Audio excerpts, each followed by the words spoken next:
All right, and we are now recording. Is this the right time? Yes, okay, it's at 4 p.m. Okay, perfect. We're trickling in.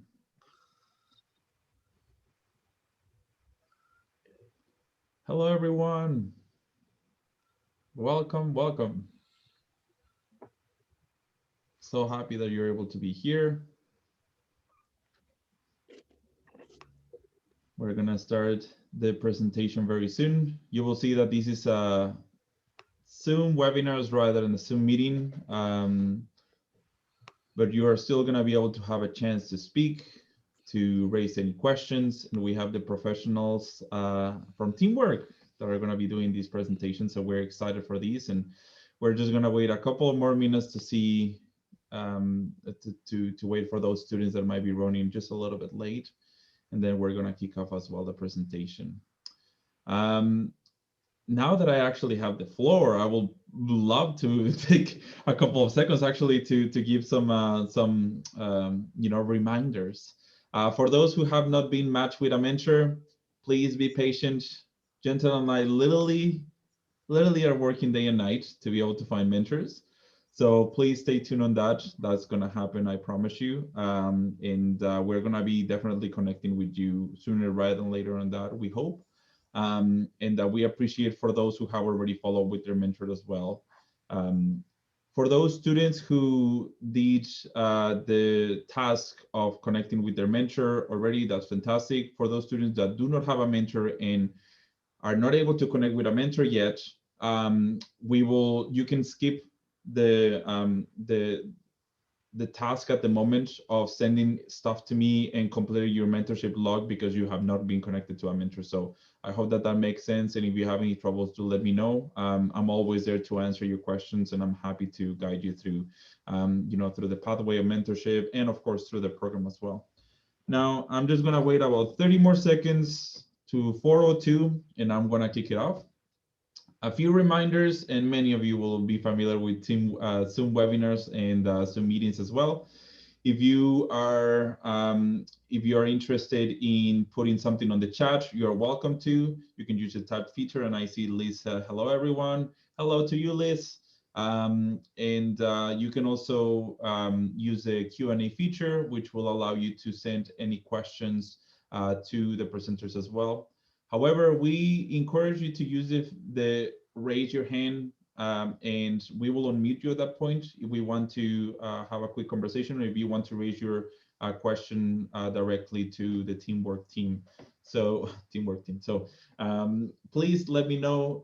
Let us know what you would prefer. We're happy to help you on these presentation, and for you to be able to get your answers to the questions that you might have as well. Now, I am gonna start now. Okay, folks, thank you very much once again for joining us today and for taking the time out of your busy schedules to be here. I hope that you're all well, healthy, and as well busy with your mentors, and or if not, connecting with people in your industry as well.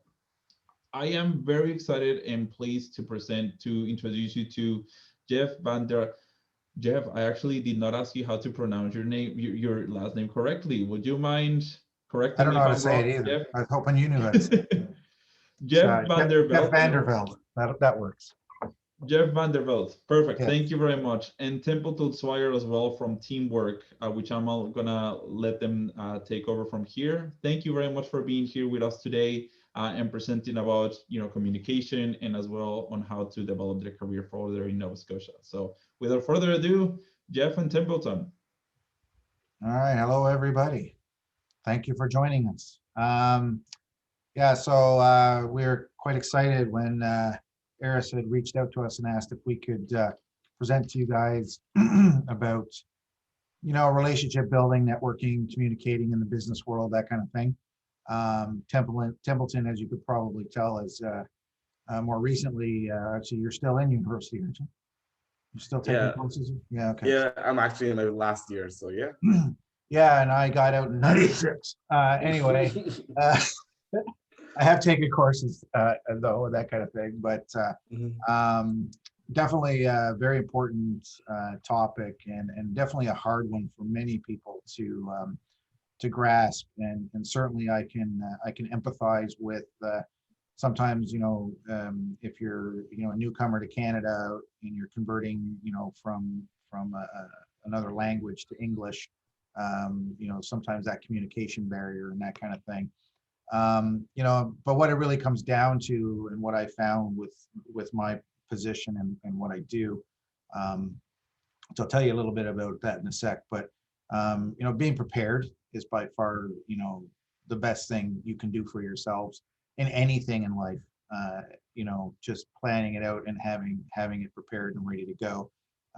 You don't go to an exam without studying, right? So, well, if you do, all the power to you. It's not something I can do, but so anyway, my name is Jeff Vandervelde. I am an information resource specialist here at Teamwork Cooperative. Basically, that means I critique people's resumes, cover letters, help them with their LinkedIn, help them with their networking, I do mock interviews to train them on how to do interviews, and to tailor their skill sets and get ready for the job market.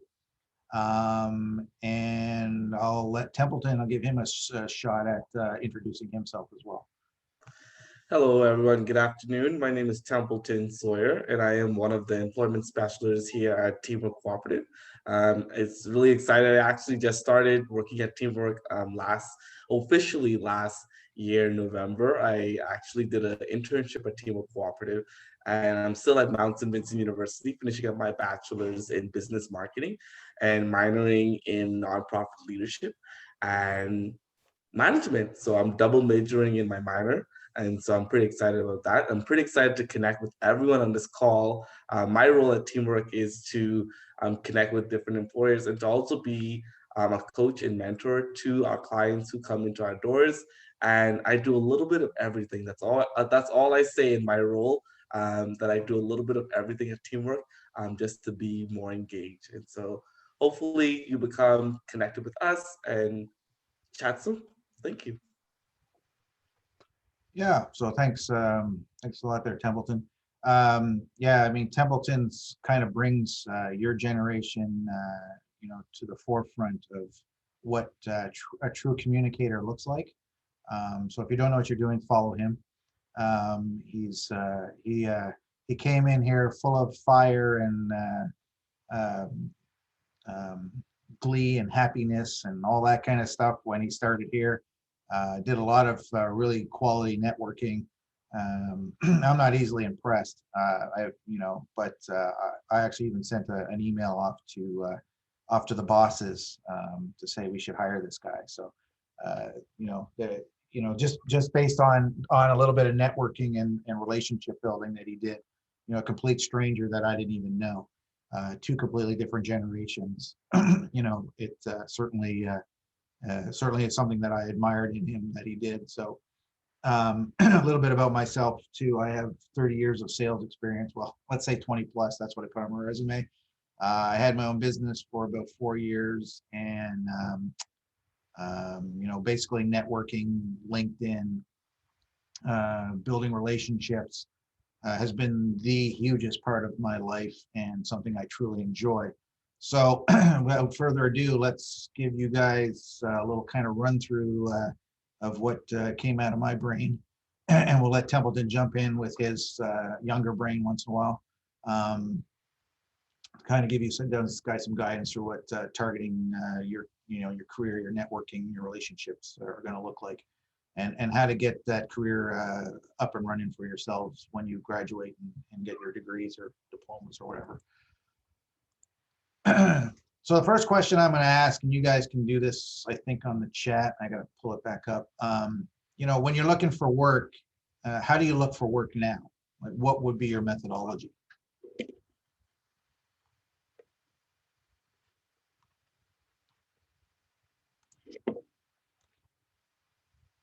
I can't see the chat, so. Someone saying Google. Oh, sorry. Yeah, No. I was saying, someone saying Google, someone saying websites and network, someone saying LinkedIn, someone saying Indeed.com and LinkedIn jobs. Okay.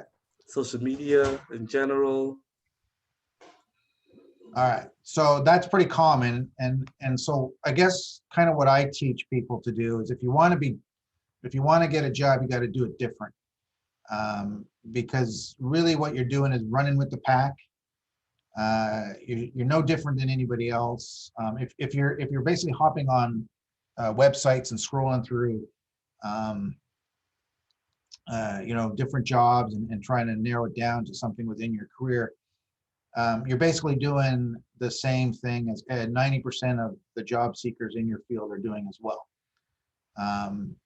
So the big factor that I'm going to point out with that one is that only approximately 20% of all jobs are actually posted online.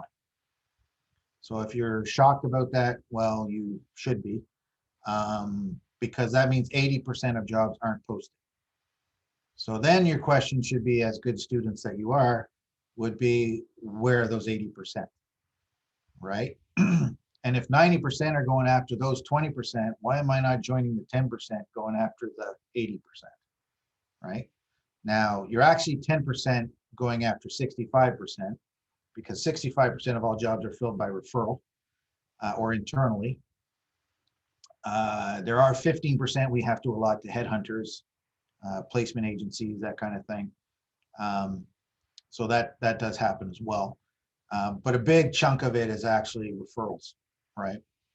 So in the working world, I don't know if some of you may have had part-time jobs or are working part-time jobs, and I don't know, in other countries or whatever, if this is how this works or not, but companies are willing to pay employees $500, $750, $1,000 to refer someone to fill a position.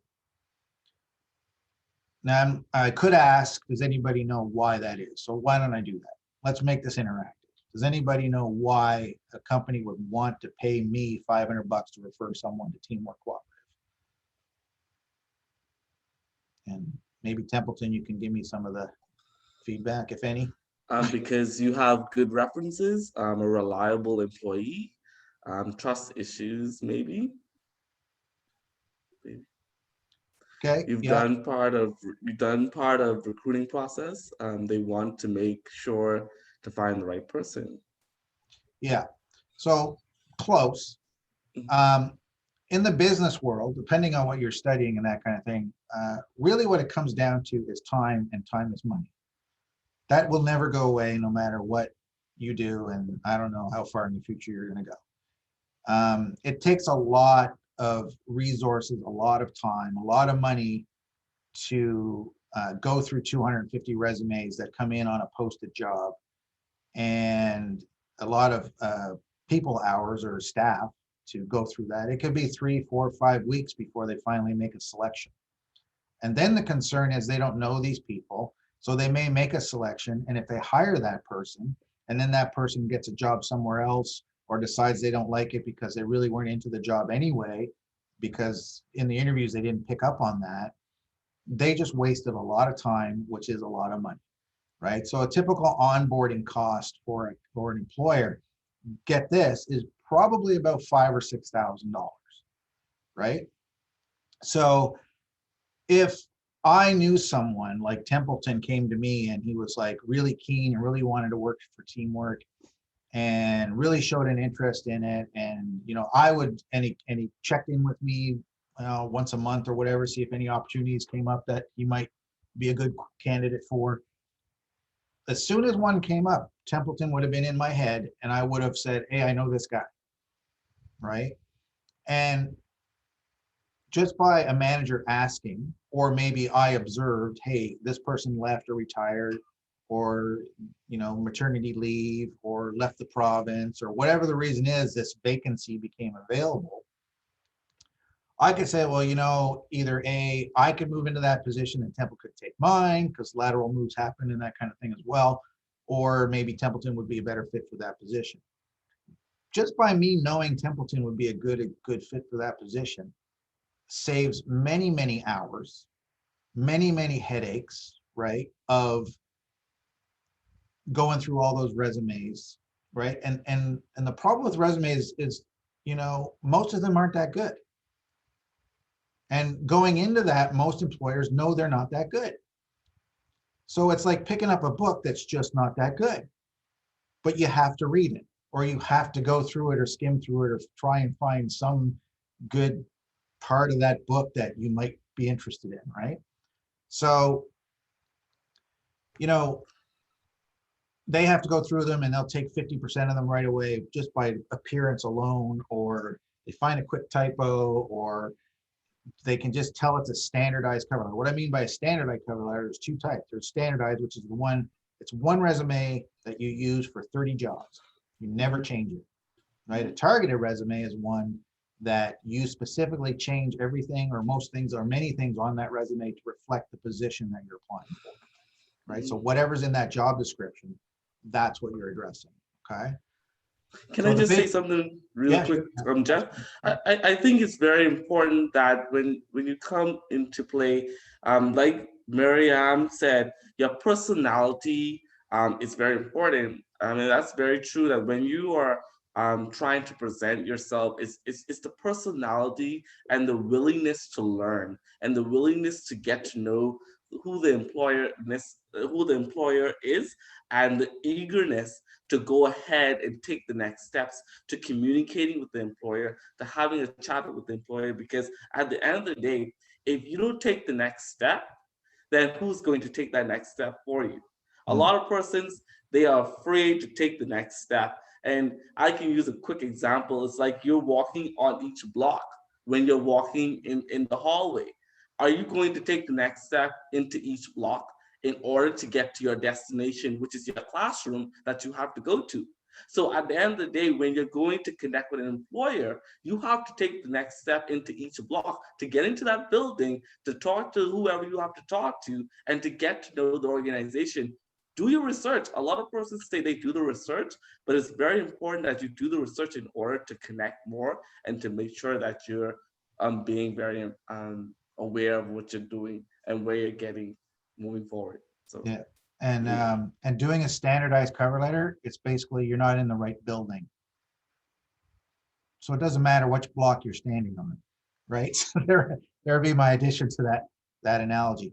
So basically what I want to look at, and thanks Templeton, because you've actually touched base on some of the stuff that we'll be talking about. So basically what I want to cover is what does it take to communicate in terms of securing a career?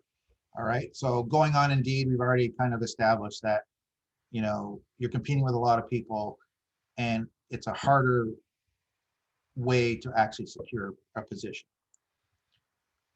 So in Nova Scotia, in Canada anyway, it's not what you know, it's, is anybody getting the answer to that, Templeton? we haven't said anything yet. Anybody know what the fill in the blank is on It's that one? who you know and Yep. what others know about you, someone said. Ooh, as that's well. good. I didn't leave it long enough, I guess. It's Mhm. definitely who you know, right? Mhm. So how do you get people to know who you are? Well, that's where LinkedIn comes in. That's where networking comes in, right? So you want a professional online brand and presence, right? You want people to know who you are. But the best way to do that is to kind of create your own advertisement, right?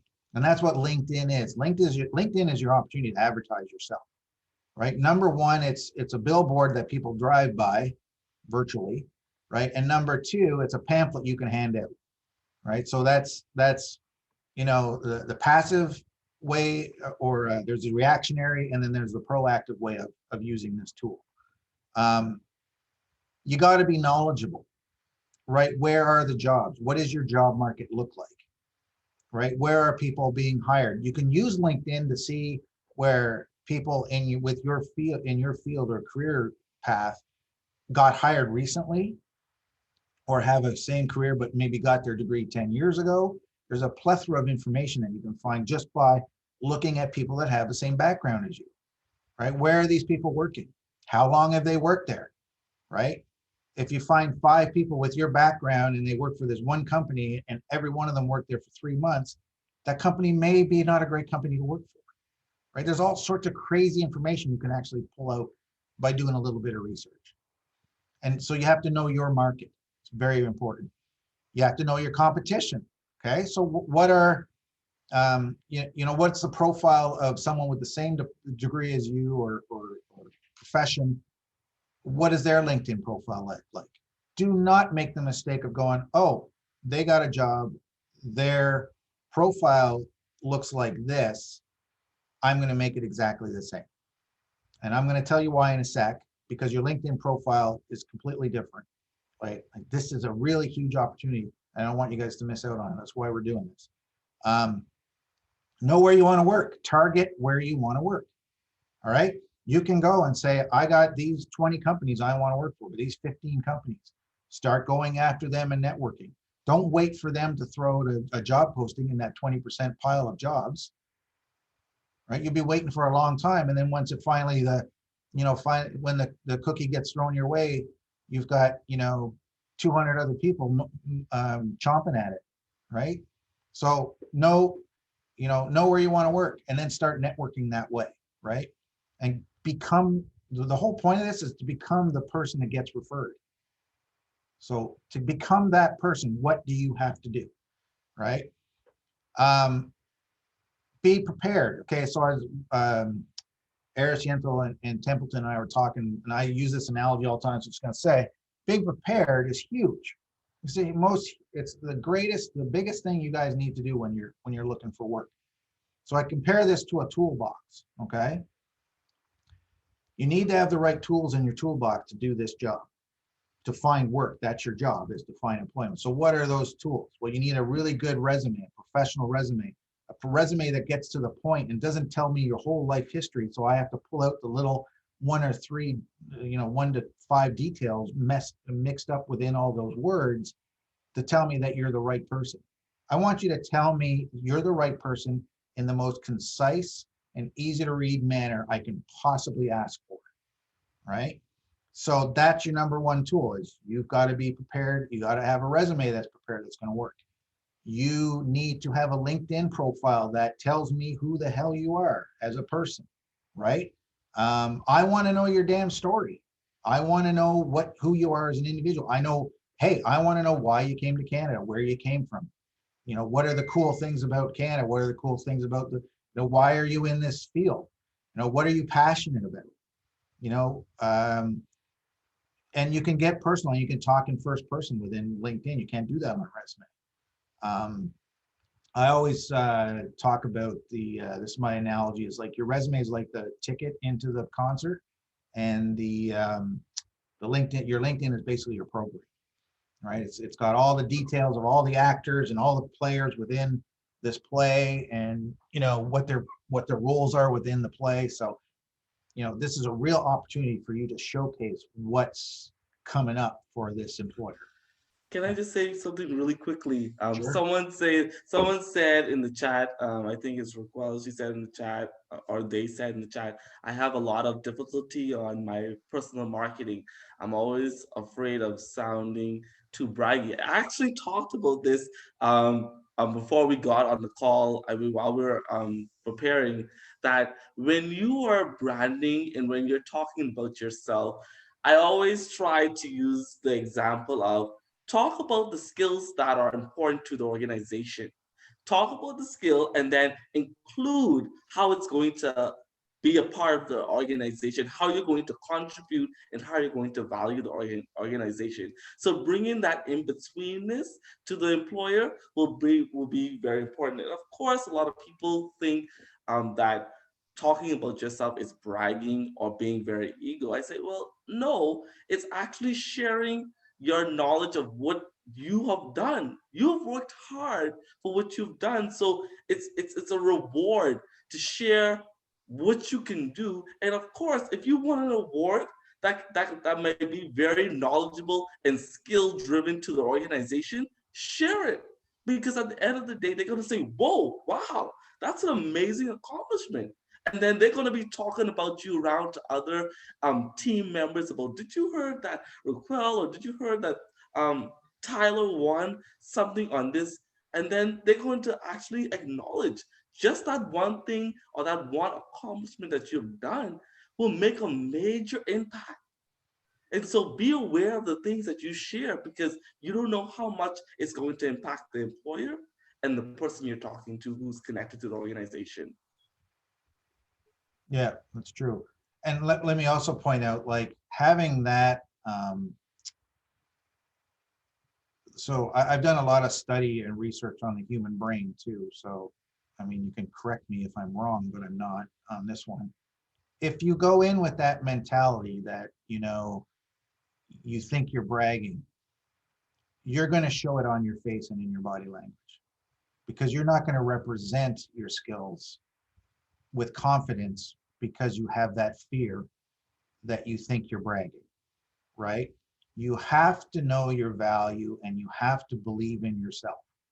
And I know that's hard. That takes rewiring many of your brains, right? You know, it's not bragging when you're saying, you know what, I've worked hard.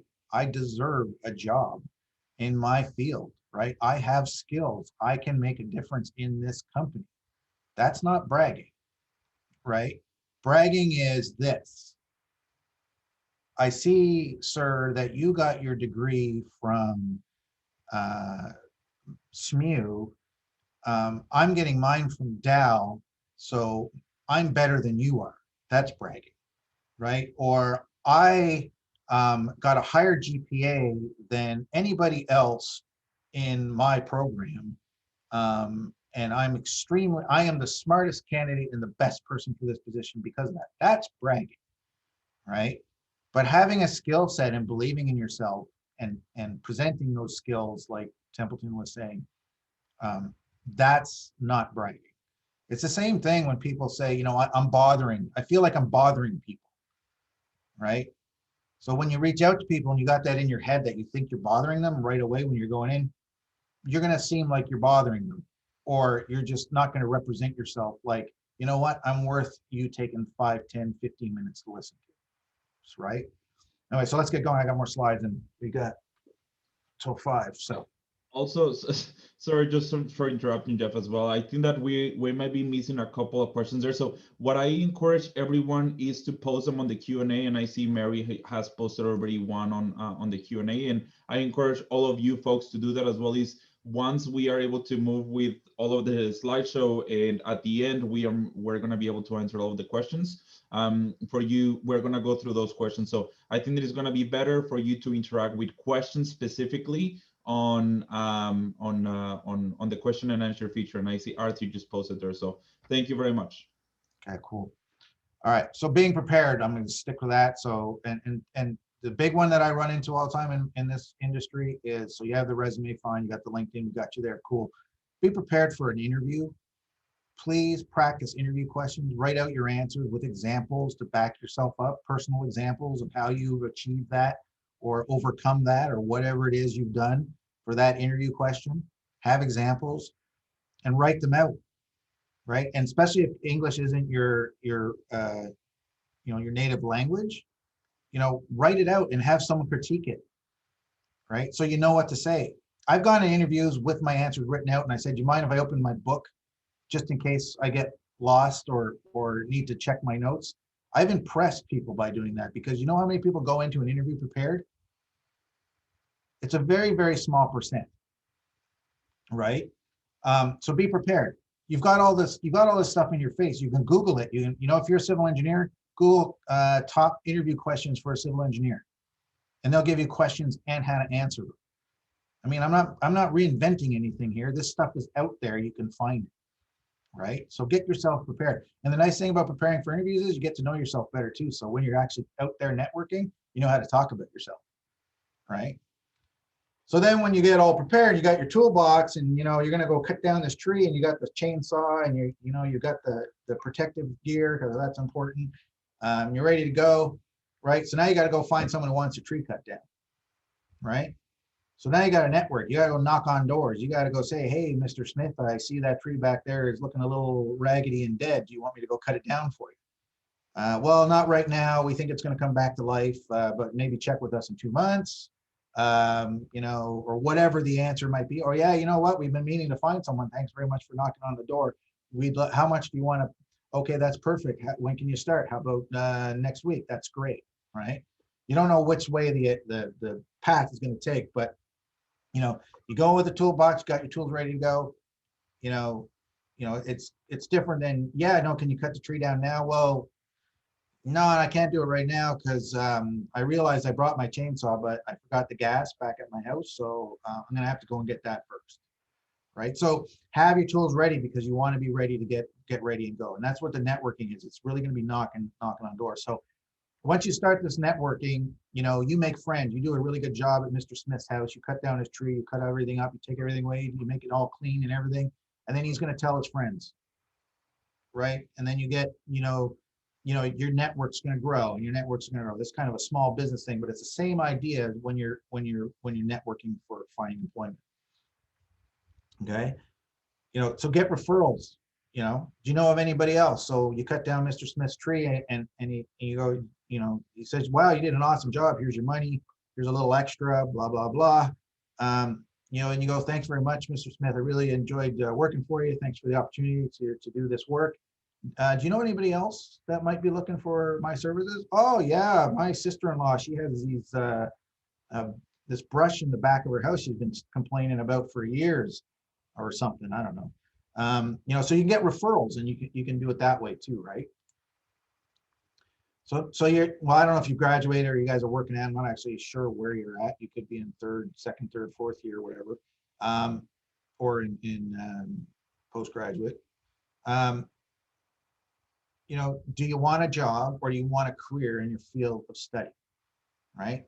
So a lot of people end up with doing a job like myself, right? Because I got a Bachelor of Science with 30 years sales experience. And, now I'm an employment counselor, which I love, by the way. I absolutely should have gone business route, but I had other reasons why I went the science route. So what you really need is it's the 5 W's. I'm pulling something back from history, but the 5 W's, and don't forget the H, right? Because the H is actually very, very important. So we'll get to that. So the whys are, why do you want to, these are just the ones I came up, there could be more. Why do you want a career in your field? Got to answer that question. Why do you want to work in Nova Scotia? Answer that question, right? You got to build your story. And this is how you're building it. Where do you want to work? What companies or locations do you want to work at? When will you be ready, right? Is your LinkedIn done now, or are you going to take 6 months to do it? Or are you not going to do it all and never be ready, right? For that online portion of people, checking you out, right? 85% of all employers are going to basically check out your LinkedIn and your other social media. They're going to Google your name. Right, so you better be out there, and you better be out there in the proper way. So like I said, you have all the tools you need. I think also Jeff, I think you can also use these 5 W's and the H on your personal development, on going into finding a job, and these are great when it comes down to focusing on employment aspects. But when you want to discover your personal purpose, why am I here here in Nova Scotia today? Why am I here today? Where am I going to be, and where is my purpose lying in what skill? Yeah. When is the right time for me to do it? And what is those hurdles that's preventing me from doing it, and how can I overcome those hurdles?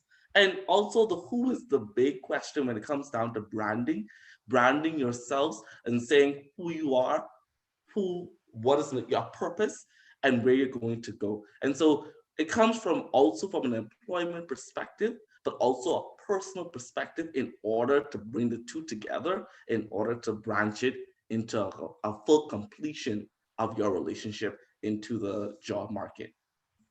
Yeah, absolutely, right.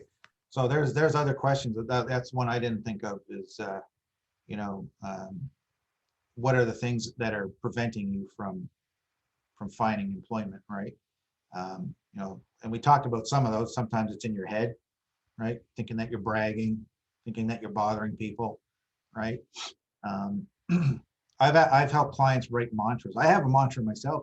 I say it in the morning when I'm not feeling overly great. I'm a human being. I don't always have I'm not waking up every morning excited and, clicking my heels together out the door. I've got nights where I have bad sleep and all that, right? But always a mantra, you got to have it in your head to rewire it, even if I achieve 2 things today or 1 thing today, this is the 1 thing I want to achieve on my list of things I want to do. Watch Jordan Peterson. He talks about all this stuff, right? Being mentally ready is like, it's just, even take an athlete. Mental readiness is like one of the hugest parts of being an athlete, right? Knowing the route. The skiers at the top of the hill, they're picturing the route when they're going down the hill, or before they even take off, before the buzzer goes off, right? These are all things you've got to keep in mind when it's the same idea when you're looking for work or anything in life. So here's the big how. So how is probably the biggest one. How do you build a targeted brand on social media, especially LinkedIn? How do you prepare your targeted job search tools? Oh, sorry, this is how, not how. These are this is how you do it. You prepare your targeted job search tools, sorry. You do your resume, your directed cover letter. So the directed cover letter means is find out who the person is that makes the decision on the job, not the HR person, not the recruiter. Okay, to them, all they are is, yeah, you've got the skills. Then once you get hired, because the hiring manager decided to hire you, and I agreed with them because they're the hiring manager, I'm just going to do the process, the paperwork, and make sure you're on payroll. And if you screw up, I'm going to let you go or be part of that process too, right? So get to know the hiring manager or the person that you're going to be reporting to, because that's the person you have to have the relationship with, all right? And get to know who that is, and there's ways to do it. You can call them, ask nicely for them to provide it. It might say their role on the job posting if you're looking that route, and it could say the operations manager, and you can go look at who the operations manager is for that business. You can get confirmation by contacting that person, and if it's not the right person, they can refer you to the right person. There's all sorts of ways to get to the right person. Can I just say something really quick?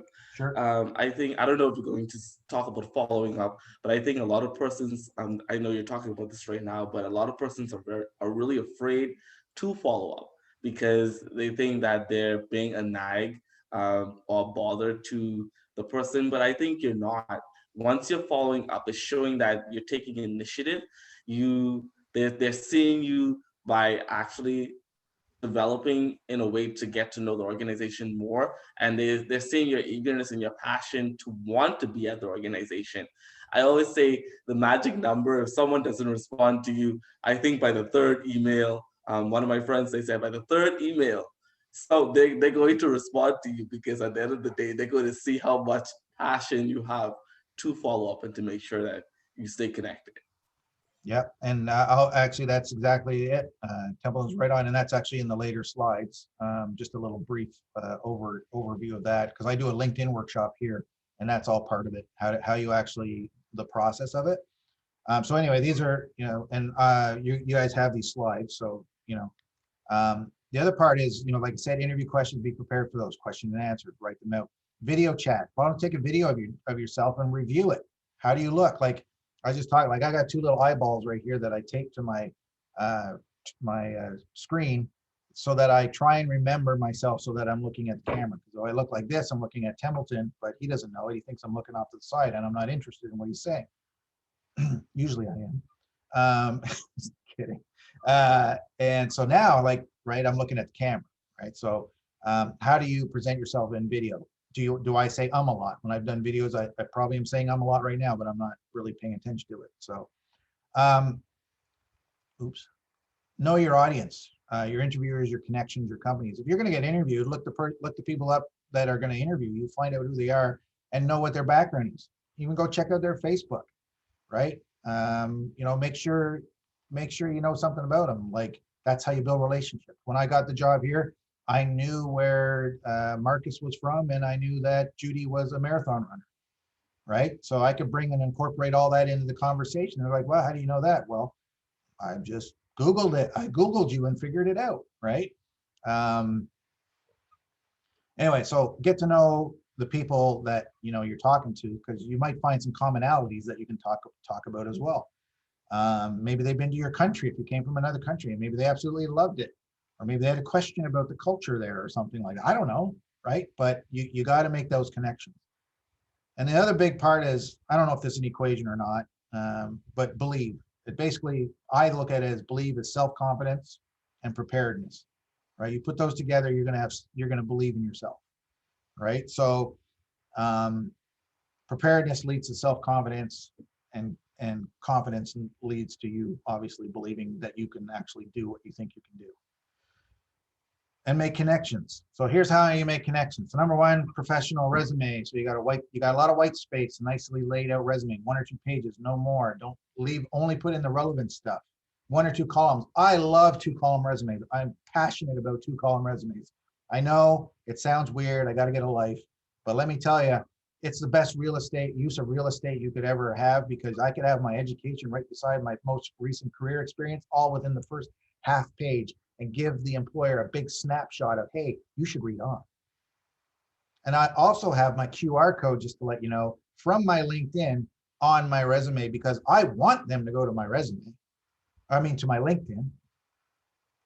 I want you to scan it with your phone, and I want you to go to my LinkedIn, because I can see that you went to my LinkedIn because I sent you my resume, and now I saw you pop up that you checked me out on LinkedIn, right? So I'm seeing something that my resume is working. It's getting you inspired to actually go check me out.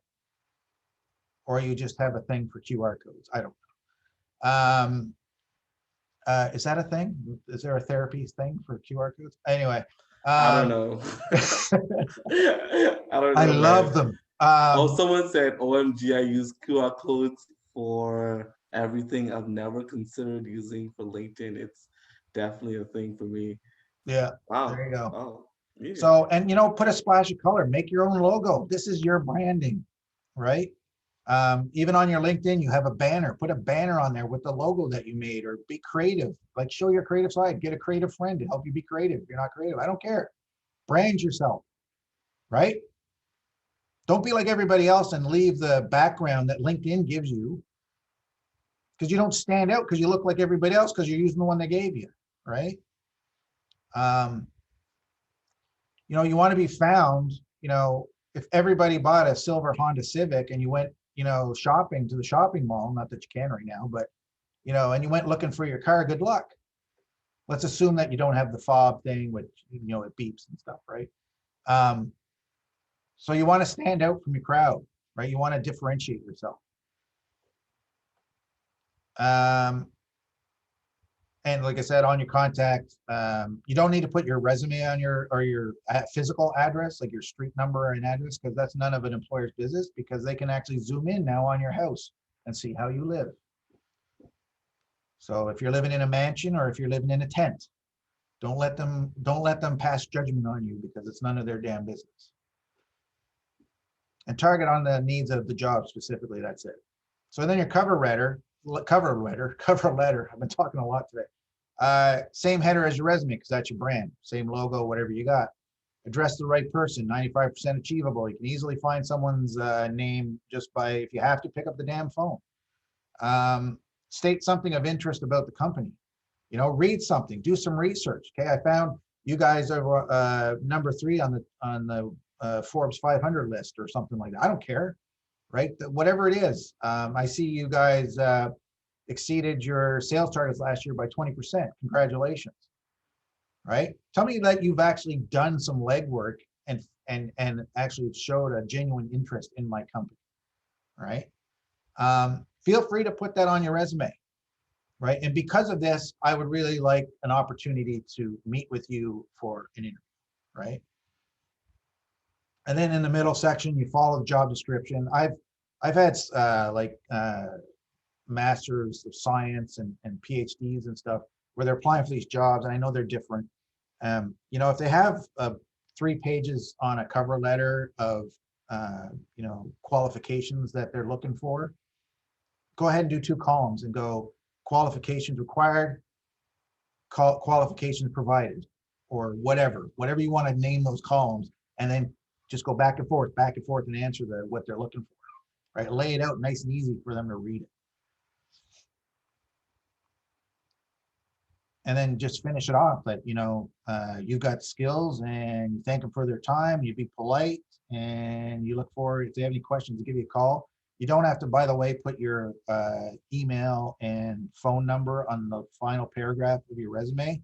If you do, please take that out, because it's already on the top of your resume, or it should be in your header. So it's just redundant and a waste of space, right? They know how to get a hold of you. So your LinkedIn is basically, in a nutshell, there's a lot more to this, but professional picture. So I'm going to wrap this up hopefully in about 5 minutes. Your headline is basically, you got 120 characters, use them all. Make sure you put your position that you want, or if you're administrative assistant, and put a value proposition. Maybe you create wonderful things with programming, or turn programming language into art. I don't care. Put something like that. Your about summary is your story. Talk in first person, right? Tell me why all these things. Why are you here? Why are you doing what you're doing? What are you passionate about? Have you failed? What did you learn from it? I don't care. Put all that stuff. Make yourself a human being on your about section. I think you got 2,000 characters for that. Work experience. Focus on your accomplishments, not duties and tasks. If you're at a restaurant, don't talk about that I washed dishes. Put, say how many dishes you washed in a run of a shift. I don't know, right? And had no breakage. I don't know, whatever, right? So achievement.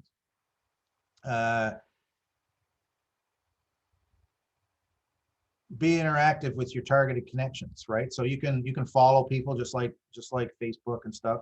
You can follow companies you want to work for. You can follow people that work there, right? You can follow people that are of interest, that kind of are spokespeople in your industry, right? Follow those people, and then comment on their work and share their work, and create and be active and post your own stuff, right? And build your network, because then your network's going to see that. And if your network is made up of a bunch of employers that you could work for, they're going to see how active you are, and they're going to, even if maybe they don't always agree with everything you post, but they're at least going to say, hey, at least this person has got some insight and is working through things, right?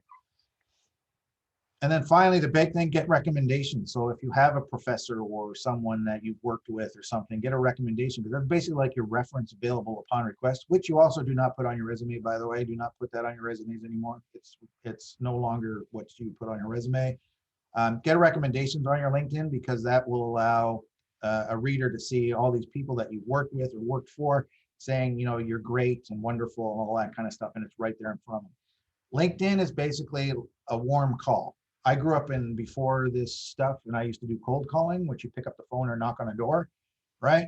This is so much nicer, because I'm reaching out to someone with a brochure or a program of my life. And you can read it at your leisure, have a good understanding of who I am, and then get back to me. Because I've already read your program, right? And really liked it, so therefore I reached out to you, right? It's really, really nice, good way to make a relationship. So when you're e-networking, and I'm just going to tell you guys this because I'm running out of time, but the best time to send an email to anybody for networking, like an employer, to set up a time to meet with them. If you're going to send an email, send it Wednesday mornings between 7 and 8 a.m.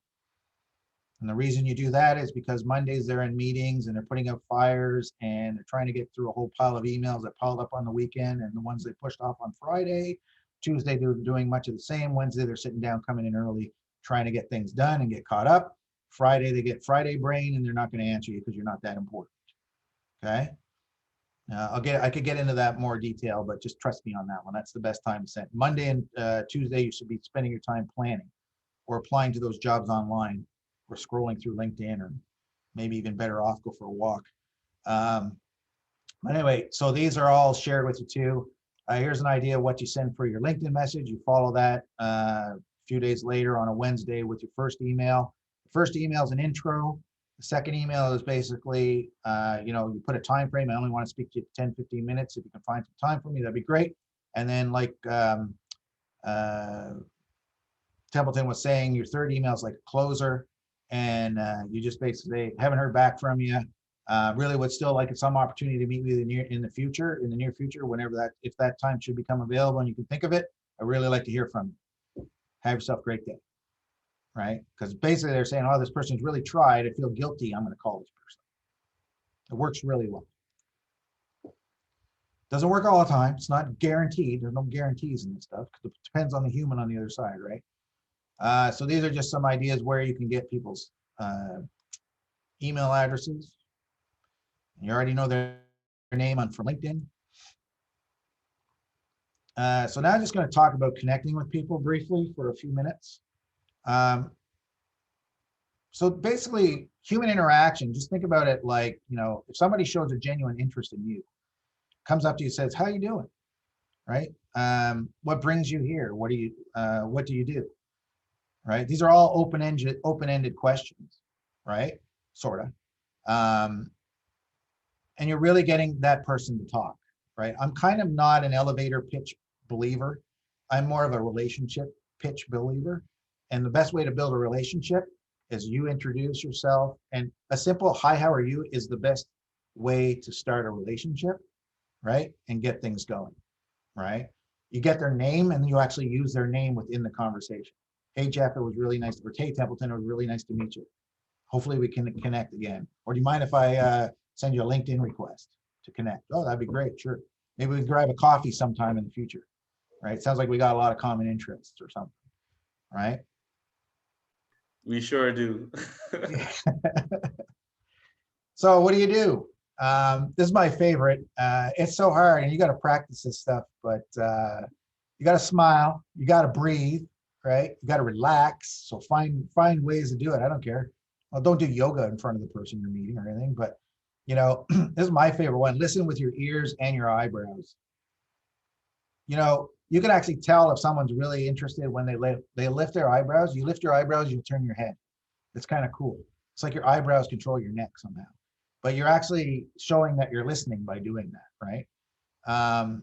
So eyebrow movement, when I'm reading someone's, like I said, if I had two languages, it would be English and body language, because reading this kind of stuff, you can actually gauge a person's level of interest. If they're looking away or looking at their watch, well, that's an obvious sign they're not really interested in what you're saying, right? Or if they're looking beyond your head, they're trying to find a route to get away from it.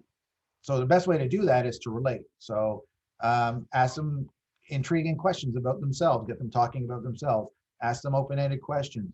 When they say stuff and you're not sure, you can repeat it or ask them, tell me more about that. That sounds really interesting. Get their contact information, ask permission to connect. Set up a meeting, get personal, plan your meeting, keep trying 3 times. Make sure you say thank you and follow up, right? So those are really the key connectors for, or key steps for really building a relationship with someone and getting them to remember your name and becoming that referral that we were talking about in the beginning. So building rapport, check your appearance, remember the basics of good communication, find common ground, create shared experiences, be empathetic, mirror and match mannerisms and speech appropriately, right? So, mirroring is a big part of human interaction, right? Mm-hmm. So if you can do it, try and do it, right? And it's not that hard to do because, mannerisms and speech are they have kind of a narrow platform, so you're not really having to go from huge extremes. So, and being empathetic, well, that's like, I understand, watch Simon Sinek, he'll tell you, he's got a whole thing on that about what an empathetic boss looks like compared to what's the other one? No, empathetic leader. A leader is empathetic and a boss is, I think so something like that. Yeah Anyway, it's a good, he puts it in a really good way. It's like oh yeah, he said, we see your numbers are down over the last 3 months. So if things don't straighten up, we're gonna have to let you go. Compared to empathetic would be, we see your numbers are down the last 3 months. Are you okay? Right? That would be a boss talking to a worker. So once you found work, should you stop networking and making connections? I'm just going to answer this because we're almost out of time. The answer is never stop networking. That $10,000, $20,000 paying job might be right around the corner in 2 to 3 years. You better keep that sucker pumping, right? Are you just going to go, no, I don't want that extra income because I really like my job, right? Or, you know, you're still open for new opportunities, right? And that's it. Awesome. Thank you so much. I think we have a few questions before we wrap up, and we'll quickly go through them. So the first question, Jeff, is where's the best place to put our life story? Cover letter, have a story section on our CV or LinkedIn. I think, well, I can say, make sure shorten the life story, because if you talk about your life story, you don't want to talk about everything. Oh, my life story compared to your life story. Yeah. So, I mean, it's always good to shorten it down and to make sure that you have the right key messages in your cover letter that you want to point out to the employer. And then in regards to LinkedIn, it's like sharing a biography of yourself and your accomplishments and good stuff. So yeah, do you have anything to add on, Jeff? What was the question? Where's the best place to put your life story versus putting it on your CV or LinkedIn?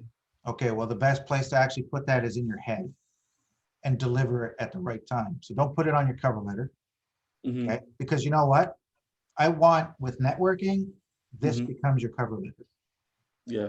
You don't even need, you save yourself so much time. You don't even have to write a cover letter. Yeah. Because you're networking there to get to know who you are. So why would you send a cover letter? Oh, by the way, I just want to reemphasize the stuff we talked about, how great I am and how much I really want to work for you. I'm going to put it in a letter. Right? You don't have to do that because you've already met them face to face. That's why networking is so cool and so crucial and so important and so advantageous, because so many people don't do it. Right? You know, yeah, really your story should just, it should be coming out of your mouth. Or if you have to, put the 2,000 characters in your about section and use the most important words you can find. Definitely. The next question we have is, I have a question in mind from long time, how to know which company I should work for, because they might have or don't have the opportunity relevant to the experience or degree. Okay, so what you want to look for there is you can come out of a university or an education program with a paper, right? The paper's not as important as who you are and what your skill sets are, because what you learn in university is not necessarily, or in your training is not going to necessarily reflect your job. But what is important is your core skills, right? Your hard skills. Can they rely on you to be able to adapt and adjust and perform the duties that require their business to operate, or their government to operate, or their department to operate? Yes, you can, because I did this. And a lot of people focus on, I have this skill, they need this, I can't bring them together. But many skills are transferable. Yep. Right? And you know what? You learn something with each new course you take and each day you go to class. You're going to learn exactly this. You're going to experience the exact same thing when you get a job. Definitely.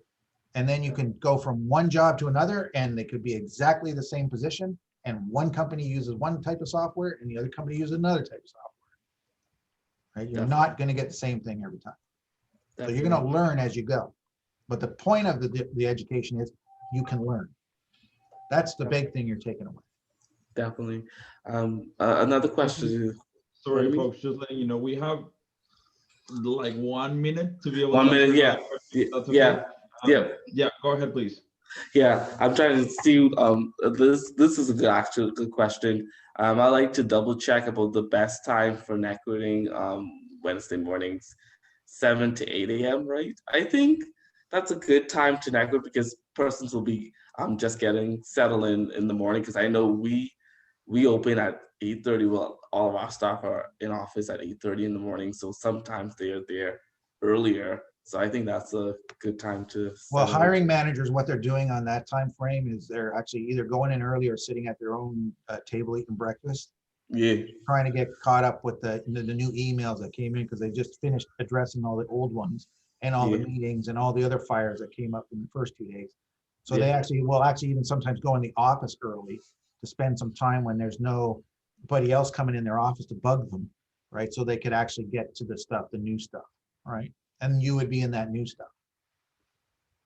And you'd be a pleasant addition to the new stuff because you're not just oh, you're just getting in my way of me solving all this other stuff I've got to deal with in these first 2 days. So Yeah, I think a lot of employers I think they'd be happy because when someone send me an email in the morning, I think that's the best thing, that I focus on that one yeah, versus focusing on the other ones that's below the email. So yeah. I Well, think that's plus keep in mind it's timestamped too, right? So if you're sending at 7 in the morning, it definitely, shows you're up and ready to work, which is normal, maybe most days, what normal working days. You send it Yeah. at 3 a.m. in the morning, they're going to wonder if you have an insomnia problem. And if you're sending it at 11:30 in the morning, what does this person need to sleep in? Like, why are they emailing me so late in the morning, right? So. Awesome. Well, I see that it's 5 p.m. and I really don't want to take too much of all the students' time, but I want to appreciate, I want to thank Jeff and Templeton for sharing their really good information about about their tips about communication, and as well about networking in LinkedIn. And some of the students will have seen a little bit of same similarity content before, but this is a great refresher for you to remember that networking never stops, as Jeff said. And it is always important to connect with people as well. So we truly appreciate the time that you have taken to participate today. There is, as always, there's going to be, follow-ups that we're going to do as well with you after the presentation. And I always encourage you, connect, as Jeff said, connect them. I think that Templeton sent the information about their LinkedIn's as well through the chat, so you're welcome to do so. I know that we didn't get through all the questions, and I'm so sorry, folks, but I want to make sure that that the team at Teamwork is also, they might also have, things on the go after these. So I want to thank you once again for your time, to both Jeff and Templeton for the great resources that you have provided. You have their email addresses on the chat. I might also provide them later on the bi-weekly email next week. And you can also always visit their Teamwork website as well. Teamwork is a great, I think that there might not have been a quick bio for Teamwork, but Teamwork is a non-for-profit organization through the government that supports, people to be able to find jobs, such as yourself as well. So they might be able to also provide you with information if you're ever interested. Follow them on Facebook, LinkedIn, and all of the social media websites as well if they have. So thank you once again for, yes. Our services don't cost anything, and we do have funding programs to help in some cases too. So, and one last thing I'm going to show just before is make sure you put eyeballs by your camera for when you're doing video interviews, so that you're looking me in the eye. There you go. Totally. So it's an elbow. I'm actually looking at Jeff right now on my camera, but I should be looking. Yeah, sorry. See, if you had the eyeballs, I can mail these to you. There we go. I will appreciate it. Please post them to me. All right, folks, thank you once again for joining us today and being here. And thank you once again, Jeff and Templeton, for your time. Have a great evening and weekend as well for some of you. Thank you very much once again. Take care. Thank you. All right. Good luck, everybody. See ya.